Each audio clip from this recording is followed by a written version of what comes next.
Ano ka mo? Sabi po niya, magtatago po siya sa butas. Ang ibig mong ba sabihin doon sa mga dati niyang pinagtataguan? Hindi po. Sabi po niya, sa isang butas. Ano ka mo? Butas.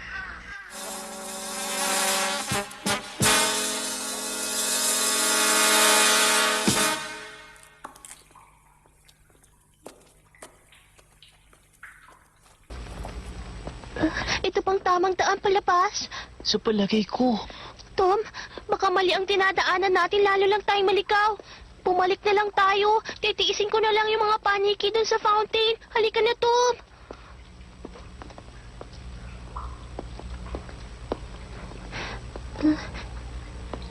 Naku, Tom, saan na tayo dadaan ngayon? Hindi ko na nga rin alam eh. Ha? Gusto ko na rin bumalik tayo doon sa fountain. Pero hindi ko na alam ang daan pabalik eh. Huwag ka matakot, Becky. Magtiwala ka. Ako bahala sa'yo. Makakagawa ko ng paraan. Ito, baka dito ang daan.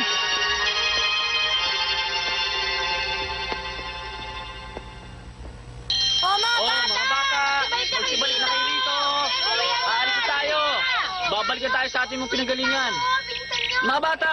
Olig na kayo! Sige na!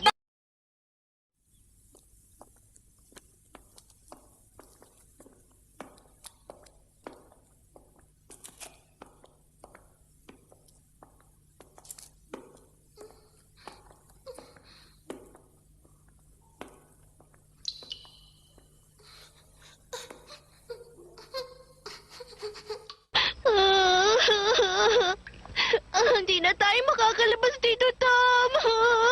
Makakalabas tayo. Becky, may daan palabas dito. Sigurado yun.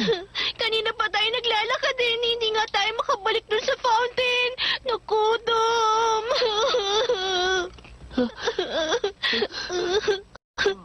Becky, huwag ka na umiyak ko. Makakalabas naman tayo eh. Hahanap ako ng daan palabas. O Becky, pag hindi tayo nakabalik, darating sila para hanapin tayo. Kaya huwag ka na mag-alala. Umanap na lang ulit tayo ng daan palabas habang hindi pa sila dumarating. Hindi na ako makalakad. O sige, magpahinga na muna tayo. Pagod na rin ako eh. Ha? Bakit? Ano yun? Tom, hindi na tayo makakalabas dito. Walang maghahanap sa atin. Bakit? Dahil wala namang nakakaalam na pumasok tayo dito sa loob ng grotto. Hindi na tayo makakalabas. Maghanap man sila sa ibang lugar na.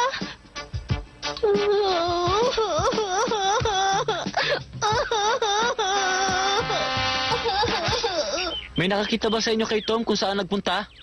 Bakit walang bas? Meron ba nakakaalam kung nasaan si Becky? Pumunta doon sa may kakakuyan. Alam natin talaga. Hindi ko alam yun. Sila? Kawawa naman siya. Sige, lahat tayo. Hanapin natin sila Tom at saka si Becky ng grupo-grupo. Siguro magkasama sila dahil mabuti sila magkaibigan. O, tayo na kayo lahat. Sandali! Si Ben, napansin mo? Ben, may nalalaman ka ba? Palagay ko po, nagpunta sila rin sa may McDougal Grotto. Yun po ang pagkaalam ko. Ano ka mo, Ben? Sa mga kuweba? Ako, delikado na.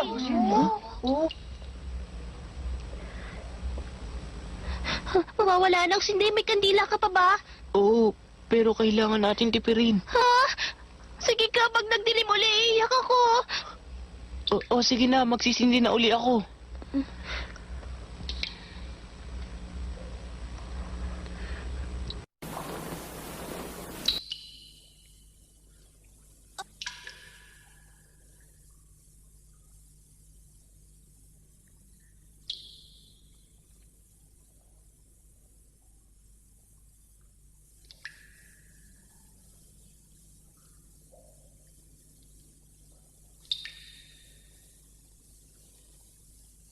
Paano kung biglang may dumating at dito tayo hinanap? Dito na lang tayo, Tom. Ganito na lang, maiwan ka dito. Ha? Iiwan mo ako mag-isa? Oo. Pero huwag ka mag-alala, tingnan mo to. Isang karete yan ang sinulid. Hawakan mo yan, hawak ko naman tong dulo. Pero... Hahawakan mo mabuti yan, ha? Pero iwanan mo ko ng kandila dito, ha, Tom? At huwag ka mag-alala, makakalabas tayo dito. Ha? Ted, nakita mo ba sila? Hindi! Pumasok ako hanggang sa mabot ko. Tinawag ko sila. Ngunit walang sumasagot sa mga tawag ko. Kung narito sila sa kuwebang ito, maaaring nasa kaloob-looban sila.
Sophie!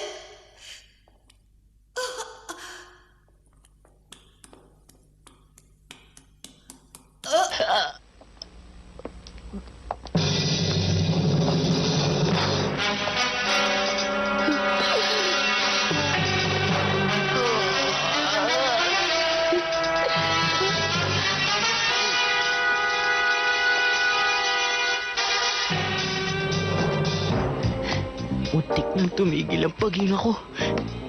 Anong pangyayari to? Sino mag-aakalang dito pa kami magkikita ni Angel sa di inaasahang pagkakataon?